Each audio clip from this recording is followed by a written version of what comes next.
You are now listening to the Q&E Podcast. Is this what you want?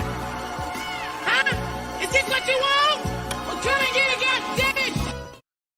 What's up, everybody? You're listening to the Q&E Podcast, and you're here with your boy Q Hicks right now. And I got Edgar on the other line. Edgar, tell the people what's good. What's up, everybody? Welcome to another episode of the Q&E Podcast. Today, we are reviewing Loki, episode 3. This episode was titled Lamentis. I still got it below episode 2. I feel like episode 2 was the episode we were all looking for, but this was definitely a good follow-up. I have both of these episodes over episode 1, and I feel like my prediction kind of sort of came true. You also predicted it as well about we'll get more in-depth information, and I feel like it was definitely given in this episode. I didn't think we were going to have like the whole episode centered around them, because last episode I was more so thinking we were going to get like the alternate Lokis. We're going to see the alternate Lokis, right? Like we seen in the trailer. I thought we were going to see like the Loki that actually won the Battle of New York. So we're going to see. Yeah, that, we like, was wrong on that one. Yeah, so we was wrong on that. So I didn't know they were going to dive so deep into like the actual relationship between like the Sylvie and between and Loki. But I did like it at first. First watch I was like, but on the second watch I was like, I like we needed that. Because we needed to know how you interacted with your variant self if you were to see that. You know what I'm saying? What's the similarities and the differences between the two? So I like that we did get this episode. I feel like it was needed. Definitely. I agree. It definitely gives the perspective of what would you do if you met yourself, like an alternate version of yourself? How much do you feel you would be different? And how much do you feel you would be exactly alike? So I totally agree. They definitely touched that point in this episode. Because both of them really had like the same belief system. They had the same thoughts on love. They really didn't believe in love, but they had like different approaches to certain things. Like when it came to Sylvie was more like, all right, like it's like brute force. I'm trying to fight my way through everything. And Loki was more so trying to be like a diplomatic type of dude. But you always see like both of them always ended up like losing in their certain situations. So I don't know if that's a Loki trait, just losing certain battles, but that's what we've seen Loki do in everything that he's been in. Like we got to see this nigga win at some point.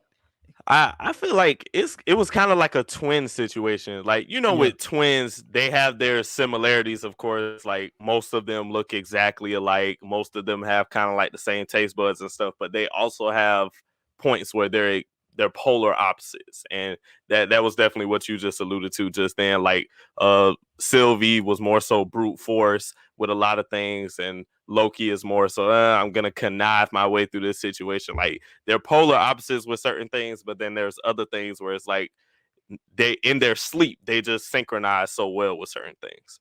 And it's funny how their chemistry worked together, because when I was watching it, I was just like, it really felt like a brother and sister type of vibe. Right. Like the way they were fighting over shit, they were trying to fight over the temp pad. I was like, it's some brother sister shit. And when they were arguing, like they were running away from like the meteors that were coming down, and like she was like, I could have saved myself, and he was like, no, you couldn't have. And then she ended up running away. It was like, oh my God, you're so weird, or some shit like that. It was like, it just felt like some brother and sister type shit, like back and forth, bro. So I definitely fucked with it, bro. Definitely fucked with it. Definitely.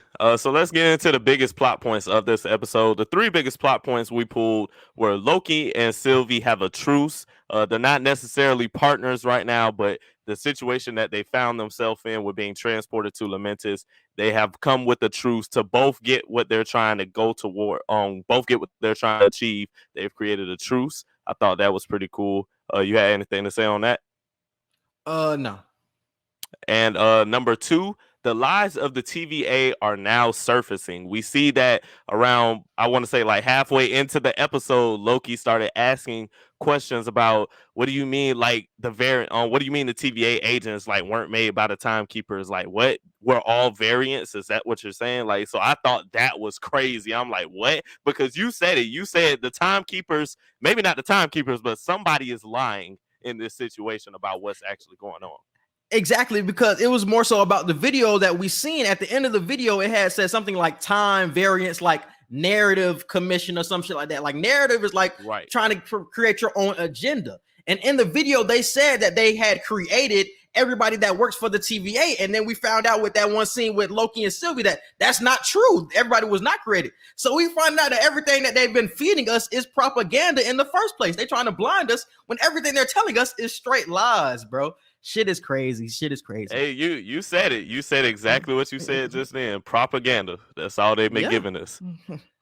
And the third biggest plot point, there's no way off Lamentis-1. The way the episode ended, I'm like, how the hell are they going to get out of this?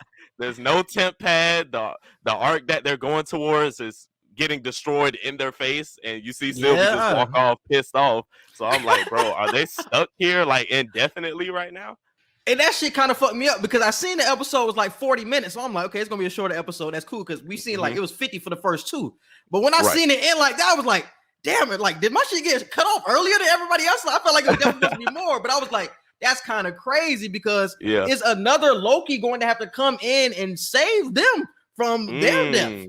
And that's probably going to have to be the way they get out of this because I don't see any other way. The moon is coming to crash on the planet. So it's like somebody has to come and save them. Will it be Mobius? Will it be another alternate version of a Loki? I think that's what's going to happen. Hey, that's a good point. I didn't think about that. That's cool. But let's go ahead and get into the plot of the episode. This is basically a Loki and Sylvie episode, everybody. So if you're looking for Morbius or anybody like that in this episode, you're not going to get it. So not too many points to go off of, really. Very quick episode. We start the episode off with Sylvie is manipulating C20. C20 is one of the TVA authorities. She's manipulating C20's mind to get info on the timekeeper's location. And this is right before Loki and Mobius and the rest of the TVA came to that mart to try and find her. So we see in this situation that she's trying to manipulate her memories. She's trying to get in C20's memories and figure out where the timekeepers are located. How does she go through the TVA to get there and everything. And I thought that was cool because not only can she use her enchantress powers to affect you in real time, she can go to the past and get you to say something completely different than what you said. And like basically alternate your future almost. Yeah, she can fuck with your past. Like she didn't even know Sylvie, or C20 didn't know Sylvie at all, but she made it seem like they were best friends. Like, how the fuck she created a whole relationship? Like that shit was definitely crazy, bro. But I was kind of thrown off because I was like, what is Sylvie's plan? What is she trying to do? Because I think she was trying to find the timekeepers when she was talking to C20, but I was just like, Loki had asked you something about the timekeepers and you didn't want to be in cahoots with Loki last episode. Like, so is your goal the same as Loki's of trying to overthrow the TVA? Like, what is your real purpose with that? So I'm still questioning that. She didn't really answer. Loki asked her like 2 or 3 times in the episode and they kind of like shaved it off and just went to a whole nother subject every time. And that's another one of their similarities, bro. They really do not know what they want. They just know they want power, but they don't have a plan. They usually just like, fuck it, I want this. Like, but just like, you know what I'm saying? Like, it's all over the place. Like one day they want this, another day they want that. It's like, y'all got to become focused on what y'all really want. Because like you said, she never answered when he asked him that. Like, because he had told her, he had said, he brought up glorious purpose. He was like, what is your glorious purpose? Because he had ended up saying like, oh, you want to tear the place down and create a power vacuum and then walk away. Like, so what are you really trying to do here? Like, it doesn't make sense what you're trying to do. And Loki can ask himself the same questions while trying to go at the TVA. Like, what are you trying to do? Like, both of y'all niggas just want power. That's really what it is, but like have no goals. I feel like he is asking himself by asking her, because if he asks her and she gives a definite answer, it might help him create his own definite answer. So I feel like in a way he was asking himself. And going back to the scene with C20, I also found it crazy that I feel like that brain freeze comment that she made that will play a part down the line, because she ended up saying like when your brain is frozen, like you got to be stood in time and like you can't think of anything else but the question. I feel like that's going to play a part later down the road. They're going to hint at that brain freeze type shit, because it was kind of like a weird like back and forth. That was a fun fact. It was a fun fact, but I feel like they can use it. They're going to use that down the line. So I'm just like, okay, that's something like to take note of moving forward with them in C20, bro. And I feel like that was kind of a hint toward like the later scene of like, oh, like these people had lives before. C20 had a life before this. At first, I thought Sylvie really just made the whole environment up. I did too. That's what I thought it was. I thought she just made the environment up to get more information, but then to realize that this was really her reality, I'm just like, what the fuck? Like, that's what I was like, well, I don't know what the fuck going on. That's why I had to watch it a second time, because I'm like, I really thought Sylvie was just fucking with her mind the whole time. Because in episode 2, when they found C20, they were asking her like what happened, and she said she made me tell her like what the timekeepers were. I ended up telling her. So I'm thinking, like, did she torture her? Like, did she threaten her with something? Because we all know the TVA, they don't know about real life. Like, all they know is their job. So what can you honestly threaten them with? They probably won't even understand anything that you're threatening them with, because they won't get it. So how did she tell them? So the fact that Sylvie manipulated her mind and we find out she had a real life, I'm like, dude, does the TVA just completely wipe your memory? How do you become a variant? Like, do they just pick you like out of any time that they want, or do you die and then they somehow bring you back or something like that? I don't know how that goes. Because in the video, I think in the video they showed us with like the cartoon, they showed that the man was late for work, and that created a Nexus event. So if something like being late to work starts a Nexus event, that means that all of these people that are in the TVA working for the TVA right now could have possibly started Nexus events. And when the TVA was like, oh, instead of killing them, let's have them work for us, just wipe their mind and they can just be known as soldiers moving forward or agents moving forward. I think that's what's happening, bro. Because like the yellow person that was in that video was late for work, and that said it started a Nexus event. I feel like all of these people working had to have started a Nexus event, but instead of resetting them and killing them, it was like, we're just going to have you just work for us, but you're going to wipe everything that you know about your past life, and you're just going to be known as like an agent. All you know is TVA propaganda bullshit, and I think that's all they know at this point. So who is the leader of this is what I would ask. Is Renslayer the leader of this? Is she the mastermind? Like, who is the mastermind behind getting everybody, like all these variants, to work for the TVA? Because is Mobius involved? It could be Mobius a variant. Is that's what I'm saying. Like, is Mobius involved, or is he a variant? Like, he's one of the people that he has a lot of knowledge on things. The reason why I won't toss out that Mobius theory is because with Renslayer, the prediction you gave last episode, it didn't come true. Like I was agreeing with you. I thought we were gonna see her help Sylvie and help her get to the timekeeper. That obviously didn't happen in this episode, and we'll get to it in a second. But I'm confused now, because who is actually helping? Like, is anybody going to actually help Sylvie, or is another Loki going to come into play, like you said? So it's just all over the place now. I'm glad they switched that up, because if our theory would have came true, it just would have been very predictable the rest of the way almost. Yeah. But we can't act like we don't know that Renslayer is affiliated with Kang. Like, we have to have that in the back of our mind. So even if you don't think Renslayer is bad at this moment, she's affiliated with one of the biggest bads of the MCU. So she's going to have to play a part at some point. Would that be by the end of the show? Would that be later down the MCU? We don't know. But I feel like she will have to play a big part. And I feel like Lady Loki or Sylvie she's not a villain.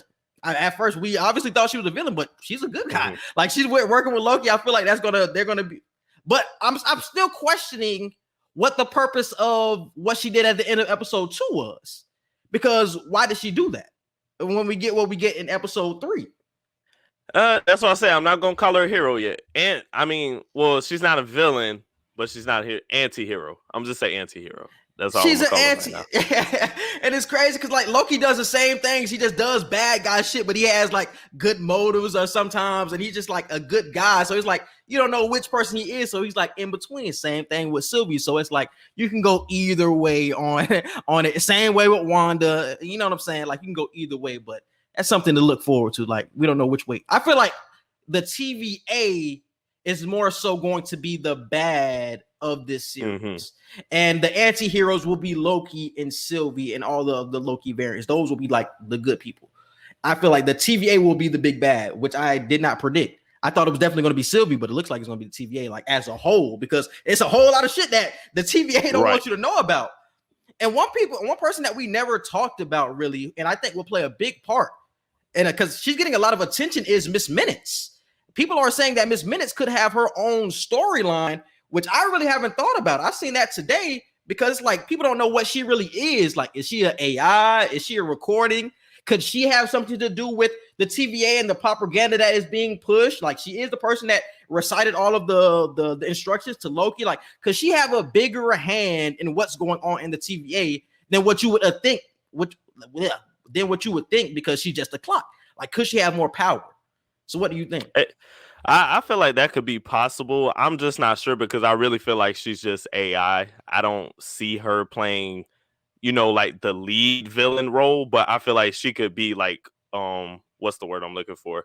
She could be like a worker for whoever's in charge for the TVA doing the bad, for the big bad guy role. So I could definitely see her playing a part, but do I think she's like the main villain that they would have to confront? No.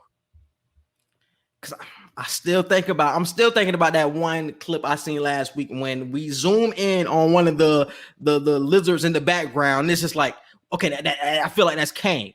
Like, I feel like Kang will have to be the guy at the end controlling this, because I feel like he overthrew the other timekeepers at this point. I still feel like it has to be some type of Kang connection. A lot of people are saying it's easy to say like it's Kang. It got to be somebody else. But I really think it's Kang. Like, I really think it's him, like, at this moment. We shall see. We shall see. And right after we see her manipulate C20's mind to get info on the timekeepers, we're back in real time now. And this is when she sneaks through the portal at the end of episode 2 and Loki follows her. That's where we are next. She is now in the TVA headquarters and Loki is following her. And she reaches the gold elevators that C20 told her about that would basically take her straight to the timekeepers. We get a great fight scene of her and Loki. And we also get her and Loki fighting with each other for a brief moment against the TVA and Renslayer. So, we also get the fact that Loki offers to work together. This is when he first extends his olive branch and says, look, let's just work together. We both trying to get to the timekeepers and we both have motives for our own timelines and for our own lives. Let's just try to work together. We don't have to be partners, but shit. And basically they get transported with the temp pad to Lamentis-1 in 2077, and that's how that scene ended out. Yeah, that shit was crazy, because when I seen Renslayer, I was like, damn, like, man, my theory, it probably ain't true at this point, because when she had the sword up to Loki's neck and she was like, I'll kill him, like, you know what I'm saying, I'll kill him, and Renslayer was like, all right, go for it, like, you can kill that nigga. I'm just like, you know what I'm saying, like, you know what I'm saying, do you have this guy, do you have this planned, or does Renslayer that's not want people to know that she's working with Sylvie? Could it still be like something going on in the background? Because later in the episode, it was a very important thing, I felt like, and when they were talking about relationships and love and all that shit, and Loki ended up asking Sylvie, he was like, do you have anybody that's waiting for you down at the end of the time? You know what I'm saying? I got a bow or some shit like that. And she was like, yeah, I have a postman that's waiting for me when I get back. I'm like, who's this postman? Like, the postman meaning delivering, like going through to different multiverses. Like, could that still be Kang? Like, I'm gonna keep on this Kang. I'm gonna keep on this Kang theory. I still feel like she could have some intertanglings with Kang. Like, when she says postman, like, what are you talking about? Like, delivering messages or going through the multiverses. I feel like that could have something to do with postman. So I don't know. I'm still on this Kang train, bro. I don't know if I'm forcing. I don't know. I feel like that could be there. Maybe it could be the mailman from WandaVision. We had so many theories with the mailman. It could be the mailman from WandaVision. Hey, that would be dope though, because we did have a lot of theories about him. We did have but we ended up finding out he was like a regular dude. I was about to say it wasn't Mephisto. So hey, new theory. This is the postman that Sylvie is talking about. That's what I'm going with right now. So I wouldn't be mad at that either. We will see that mailman again moving forward. May not be in this show, but we might see this man again. Yeah, man, I would not be mad at that shit, bro. Because we had a lot of theories on everybody in WandaVision. There were too many theories and pictures of this man on social media for him to have no influence on any of the But by the end of WandaVision, we found out like he was just a regular nigga that got warped with everybody else who was in like exactly. So I'm like, nah, y'all need to bring him back. He needs to give it because, bro, what happened? And oh my god, bro, I thought about this shit the other day. What happened to the beekeeper? We never figured out what happened to the beekeeper. Where is this nigga at? Is he in the multiverse? Like, where is he at? The world will never know. We never seen him again. Like, I need that nigga to pop up one more time in his beekeeper suit, bro, so I can get closure with that nigga, bro. I need closure with him, bro. It's like, bro, I ain't seen this nigga in months, bro. I gotta see that nigga, bro. Once they get to Lamentis, though, we find out this is an inescapable apocalypse because basically the planet is about to be collided with the moon, and we see the meteors falling everywhere. It's like literally like a few hours or minutes away from imminent destruction. And we see that the temp pad is dead and it needs recharging. I don't know how I feel about that. I feel like that was just bullshit writing. Like it was dead, like it needed. It was dead, like it needed an iPhone charger or something. Like I don't know. I just didn't like how they did that. They should have just broke it if that was the case. I would rather them just break it and then they have to get it completely fixed. Don't just say it's dead and it needs a charger. That is crazy that you need a charger for one of those devices. Like, man, one of them devices that need to always stay charged. Exactly. Like, the only way this thing is not working is if it's broke. If it's not broke, it better be working. That shit was but I can see that. They finally make a truce. Loki and Sylvie, they finally make a truce to get where they're trying to go, get the temp pad fixed and everything. And they arrive at a trailer where there's only one lady left, where a town used to be, the town of a civilization that Sylvie is telling Loki about, so they can get this temp pad charged. And I thought this lady was going to have a big role in this episode. She didn't. She basically just kicked them out of her trailer and she told them where to go for everybody. So what did you think of that scene? Did you pull any Easter eggs from that? Not really. I think it just highlighted the differences in style and what I brought up earlier. That was really it. Other than that, I really didn't catch anything else. Like just the differences on how they go about things. Like obviously she went in there, she busted the door open trying to get some more information or trying to get some charge, and she got her ass blasted. Loki, he trying to change forms, trying to walk in there. He still got his ass blasted. That's what I was bringing up. Like they have different approaches, but they still have like the same outcome of like y'all niggas really never get y'all way in y'all timelines for real. Y'all niggas always on the end of the stick. So yeah, that was I was bringing up differences. True. Yeah, I was upset by that. I was like, I thought I had an Easter egg. Never mind. And we get to the point where they're at the survivors' evacuation arc area, and basically this is where all the survivors are trying to get on a train to be transported to the evacuation arc that's supposed to save the population, even though it's already said in the timeline that they're all supposed to die anyway. and Loki and Sylvie find a way to get on the train themselves, and this is where we finally get to see Loki and Sylvie sit down and actually get to learn each other and know each other. All the points that we just talked about over the past few minutes now, of they're talking about what love means to each of them. They got family background on each other. Well, if we're the same person, what was your mother like? Oh, your mother was like that? I didn't even get to really know my mother. Like I only have a few memories of her and that's it. So I'm like, damn, like this is all going back to what we said of how well do you know yourself, and how well do you think you would connect with yourself if you meet an alternate version? And it's like two completely different backgrounds almost, and yet you're still the same type of person. Exactly. And that shit was kind of crazy because he was a prince and she was like more so running away from the TVA. She said she was running away from the TVA like her whole life. So she really didn't even know her mother. She really didn't know her father. So I'm just like, I don't even know how she even got to the part where she was. Like she figured out magic on her own when Loki was taught magic, like completely different backgrounds, but you end up in like the same space. Like that shit was definitely meant to be, bro. So I definitely fuck with it, bro. And it all goes back to what Morbius was saying in episode 1 when he was telling Loki, it doesn't matter what you do, it doesn't matter how you try to change, your end result will be the same.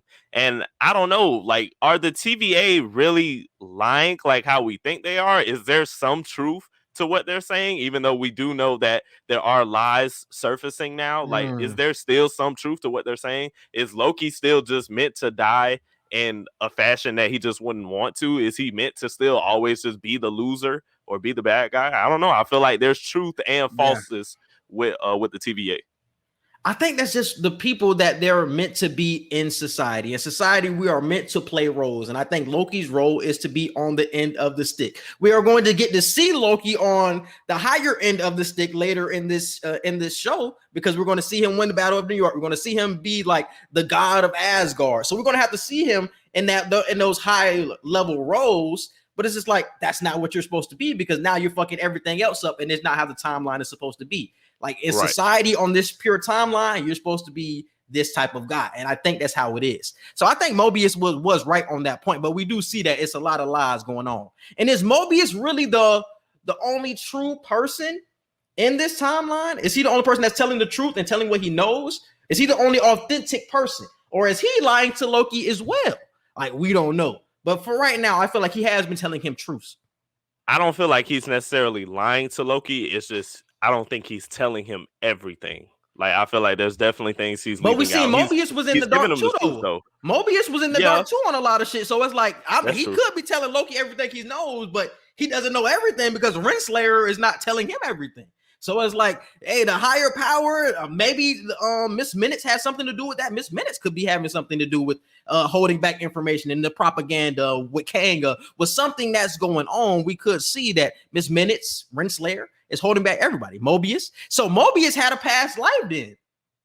Mobius had a past life. So it's like, he doesn't know anything about what the TVA preaches. That could be his interest in jet skis. Like, maybe that's just a fond memory they let him keep, you know, just to have some sanity with what he does now. And he's not just a completely mindless worker. You know, I feel like that's why he has all the jet ski magazines. That's why he's so hell-bent on just keeping that level of sanity throughout everything he's doing to give himself peace. So maybe that was his past life. Maybe he lived in a summer type area all the time, and just he always wanted to do that in his real life and never got a chance to. Yeah, but Mobius is somebody I keep going back and forth on, because I don't know if he's really authentic or if he could be a part of some bigger shit that is going on. Like, he's one of the things he kind of in the middle on right now, bro. He kind of in the middle. And we get to the next part of Loki and Sylvie take a rest for a while on the train heading to the evacuation arc. Loki has gotten drunk at this point, and Sylvie, this is where we see again another big difference. Sylvie's definition of resting and just waiting and being patient is her actually resting and taking a nap, as to where Loki is like, I'm gonna get drunk, I'm gonna vibe, I'm gonna party and all that, and I'm gonna just be mischievous again, the god of mischief. So they're exactly alike in certain ways, and then they're completely total opposites in another. And this is one of those other moments. And we see that the train guards come, they have a big fight scene, and both Loki and Sylvie are thrown off of the train. So I'm like, damn, Loki just being himself, as he always does, just has to mess certain things up. I had a question about how she got the name of Sylvie, because she said earlier in the episode that it was an alias. So she made that name up. So that's not really her name. Her name is Loki. But I'm like, Loki, like kind of a dude name. So is she supposed to be, is she a dude and transform into a girl? Because I'm like, or were you a girl the whole time? I think in the comic books, didn't Loki teach her, in the comic books? I think her name was actually Sylvie in the comics. But she said it was an alias. So what's her real name? Well, yeah, they probably did change it for the actual show. Okay, if they changed it for the show, then I'm not sure what her alias. And also, is she like the daughter of the Frost Giants as well? And is she like also like Laufey's daughter? Because we seen it in that piece of paper that I showed you, I had sent you. Her name was Sylvie of Laufey daughter, and Loki is Laufey's son. So Laufey daughter, Laufey's son. So is she like this? Is it like the same parenting for both of them, or is it some differences between that as well? Or I don't know. Like, it's a lot of shit that I don't know right now. I have no idea. Wow, what could be her real name? I'm not sure. Because what's her real name? Is it Loki? Is it? No, Loki kept calling her Loki in the beginning of the episode, but she said, "That's not my name. That's not my name. My name is Sylvie now." And so that kind of that probably was her name. Loki probably was her name, and she just said, Loki probably was her name. Yeah, because that's what I'm like, Loki kind of a dude name. Like, yeah, I don't think a girl want to be walking around with the name Loki. It could. I've never seen any other Loki, so it could be a both. It could be a gender name for both. So could be. And once they're kicked off the train, we see that the tent pad is actually broken this time. Thank you, Marvel, for making that make sense. The tent pad is completely broken, and Sylvie almost gives up hope at this point because she's just pissed off at Loki. Like, look, you completely just are the total opposite of me. We have the same goals, but you don't have the same work ethic, basically, is what she's trying to get to him. But he tries to convince her, like, look, let's try one more time. And they plan to hijack the art and basically rewrite how this timeline is supposed to go, because how it's supposed to go is the ark is supposed to get destroyed and the people aren't supposed to leave, and Loki is saying no, like let's switch that, let's actually go hijack the ark. And this is where, like we said before, she tells Loki that all of the TVA agents are variants, and this is where we see that the lies are just starting to pile up and confusion is coming in even more now in Loki's mind of what's really going on. And I'm wondering at this point, is he going to even want to meet the timekeepers for real at the end of this show? That's a great question. I don't know. I don't know what the fuck going to happen at the end, because I still feel like we would have to get some type of pure timeline. I still feel like we would have to get it, because everything with Endgame would have changed if it was to change. If it was to be a multiverse, everything would be different with that Endgame that we seen. So shit would have to change. So I feel like the pure timeline would have to come back to effect. So I don't know if Loki and Sylvie end up working together to put the timeline back in one, or if we only get like a couple left. But I keep thinking about Endgame, and if you have all these multiverses, like shit is not going to be the same of what we've seen in the past. So that's what I'm looking at now. Like, is it going to be the same or is it going to be different? I don't know. So I don't know if you're going to want to meet the timekeepers. Does the timekeepers put everything back together? Do they fuck shit up even more? Is Sylvie working with the timekeepers? Like, it's a lot of questions that we should have. I feel like it'll come to a point where he just might not even want to meet him anymore, depending on how many lies start to resurface. True, because with everything coming out right now, it's like, damn, like, what's right? I can't believe y'all niggas either. I thought y'all niggas was gods, but are y'all really like that for real? Are y'all like the head guys, or are y'all just like mid-tier guys and I need to see the head manager? yeah, bro. I feel like I don't know, bro. Because I don't even know if all three timekeepers are even still alive. Like, is Kang already defeated them niggas? I mean, if they are defeated, that could have been why Renslayer still tried to stop Sylvie and Loki, because she might not have wanted them to see that it's actually Kang and not the timekeepers. So it could be that. That's what I'm saying. And that's what I had said last week. Like, that's why I said she's trying to hide something. That's why she don't want Mobius to go talk to the timekeepers. Like, because it ain't three of them niggas, bro. It's probably just Kang, and Kang telling her some shit. Like, I don't know. And we get to the last point of the episode. Loki and Sylvie finally arrive to the city where people are boarding the evacuation arc. And we see that it's not actually how they thought it would be. It's not just the moon destroying everybody and keeping them from getting on the arc. The actual officers were keeping people from getting on the arc and basically kind of self-sabotaging the situation, because we see Sylvie say, like, they're not letting them on. Like, why are they just not letting people on and stuff like that? So I was like, oh shit, like they're purposely sabotaging and making people die. So I feel like they might touch on that in next episode as to why basically why that timeline ended the way it did.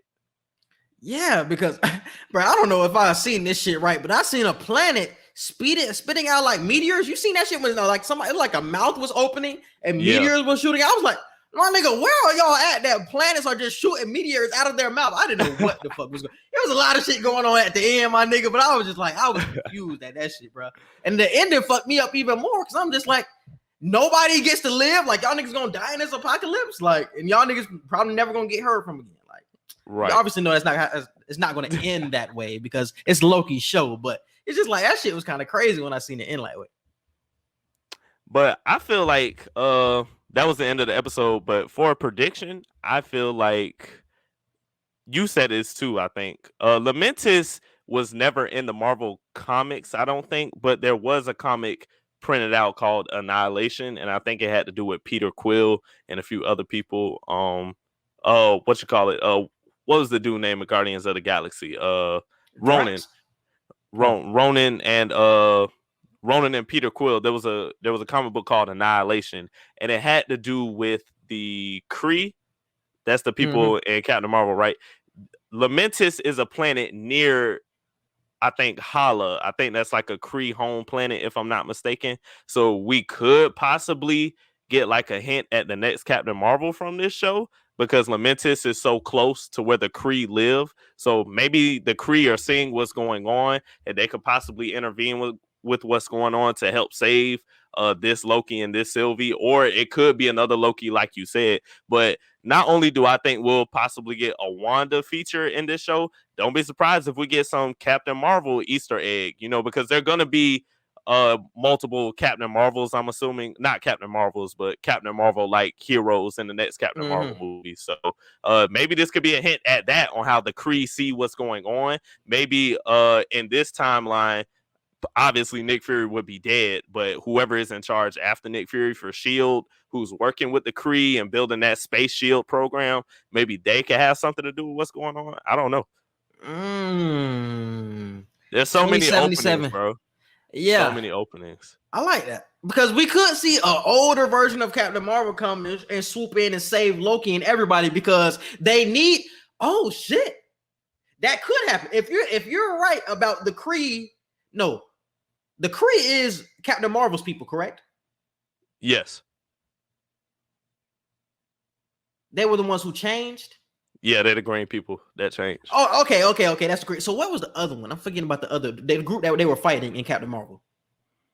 It was the Kree and I'm blanking on who it was. I know who you're talking about. Damn. Yeah. So if the Kree is the green people that you're talking about, those are the good people that ended up being with Nick Fury at the end of the movie. Okay, cool. So they could be together with Captain Marvel, and Captain Marvel somebody would have to communicate with her that, hey, we need you to save Loki because if Loki ends up dying in this timeline, it will fuck up everything because Endgame wouldn't end like Endgame should.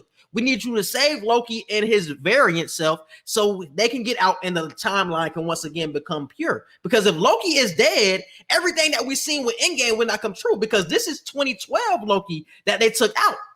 So nothing happened yet with the Endgame shit. So what we've seen with Endgame doesn't happen. And in that timeline, you would need Loki to die. So if Loki does not die, okay, it's cool. But if he does die, it's like it fucks up everything because now you don't get that one opportunity that you needed. Like Dr. Strange said, you only have one chance. Right. This is the one timeline. One chance. You only got one out of how many million he said? He said however many million. This is the only one. And Loki had to die for that to come true. So Captain Marvel would have to save him so that would still become true. So I think that's a good point, bro. If you're right about the Kree being that close, like Captain Marvel can definitely swoop in.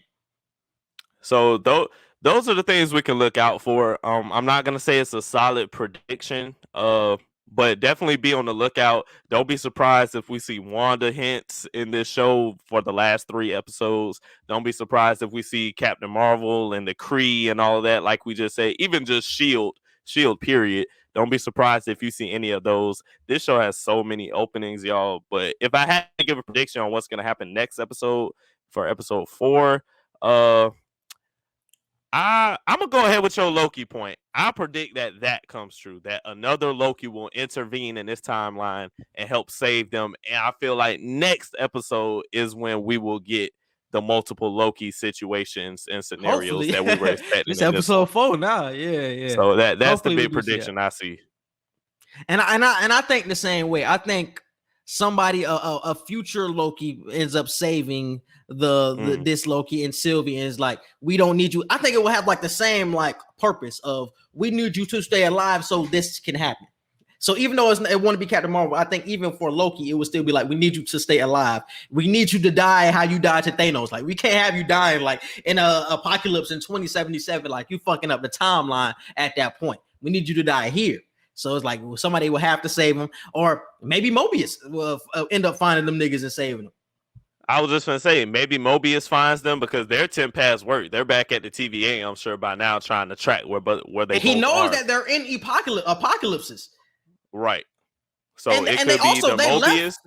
It might be the Loki that won, too. Like we were saying, like, what if it's the Loki that won in 2012? What if it's that Loki and maybe one of his people are telling them, look, like, we noticed some strange activity with the timeline and what's going on. And he might go tell them, look, in order for me to still win in my timeline, I need y'all to stay alive in this situation. And that's true because I think Sylvie has said it at one point in this episode. She was like, if you die, then I die. Because if you like, we all need to stay alive so we can be alive, because I'm a variant of you. So if you're not alive, my nigga, nobody is alive in this timeline. So all of these alternate Lokis will have to like notice that and like, okay, we need to save this real Loki so we can all stay alive at this point. We don't need him to be dying. And, or will it be Mobius saving the planet or saving Loki? It's going to be one of the two, either alternate Loki or Mobius, because Mobius knows that they're hiding out in apocalypses, and that's why they're not having like any variant energy. So he would know that they're there, and they also left from the TVA. So maybe the TVA has like a sign where they know, like a tracker, like they know where you left from the TVA and know where you went. So maybe Mobius is like, okay, they're here because they left from the TVA, so it's like a tracker or some shit like that. So either Mobius or alternate Loki. So one of the two. Yeah. All right. Yep. That's the end of this episode. Once again, y'all, this episode was called Lamentis. If I had to rank the episodes, I would say 2, 3, 1 at this moment. Is it the same for you? 2, 3, 1. Yeah. I definitely like this episode. Like I said, at first it was kind of but I like the connection and the differences that it showed, because we will be seeing more variants down the line. So we need to know, have background on the differences and similarities and how you interact with a variant if you were to see one. And I'm glad that we did get to see that, especially moving forward with the MCU and with the multiverse and things like that. Oh, and I got one more prediction too. If it is Mobius that comes back and gets Loki, not even Loki and Sylvie, but just comes back and gets Loki, I feel like Loki will bring up what Sylvie said about the variants, about the TVA authorities being variants, and other authorities like B-15 and other officers that they have. I feel like they're all going to start questioning, like, what is he saying? Like, we all had past lives. Like, what do you mean? And I feel like they're going to ask to get their memory trackers, like how Mobius did in episode 1, and he showed Loki his entire life. I feel like they're going to confront Mobius or confront Renslayer, and all the workers are going to ask to start seeing that what they did before they actually started working for the TVA. So kind of like a revolution almost with the TVA authorities. I wouldn't be surprised if that happened next episode. Maybe episode 5, probably not next episode. Because I was going to say, I wouldn't be surprised if like the TVA threw all of their tapes away, because it was a tape that Mobius had played for Loki. I wouldn't be surprised if the TVA threw all those tapes away, so they wouldn't even ask. It's like, no, you niggas were created here. Like, we don't have any tapes of you, because obviously they threw it away, but they're going to be like, we don't have any tapes of you. So you guys don't have. I don't think they threw them away though. I don't think they threw them away because they have information in that library. Remember in episode 2, Loki was asking certain information about the timekeepers, and he was just asking very hard questions that you wouldn't tell. Didn't he ask about Mobius too? And she was like, "Yeah, you can't read that," or some shit like that. She was like, "It's classified. That's classified. Yeah. That's classified." So they probably do have them like in a memory bank somewhere, but the lady's probably going to tell Loki it's classified. But there might be a way that he could get in, or Mobius might have the authority to go check, because like you said, Mobius is left in the dark on a lot of stuff too. So what if Mobius is like, damn, did I have a past life? Let me go use my authoritative credentials and look into classified stuff and see what's going on. That's a good point, bro. Very, very, very good point. But all right, that's it. Anything else? All right, bro. You can hit it with the social media now. That's it. You can follow us on Twitter at Q&E Podcast 1. You can follow us on Instagram at QANDE Podcast. You can follow and like our Facebook page. Don't forget to subscribe to our YouTube channel. Click the notification bell so you can see anytime that we drop new episodes. And our email, QANDEPodcast@gmail.com for any business inquiries, questions, or concerns. Yes, and subscribe to all of our podcast platforms. We're on Apple Podcasts, Google Podcasts, Spotify, and iHeartRadio. And wherever you listen to podcasts, we are there, so definitely check us out. Also, subscribe to our YouTube, Q&E Podcast, and subscribe to my YouTube. Just type in Quincy Hicks into the search bar and definitely subscribe. We appreciate you guys for listening, and we out. Peace.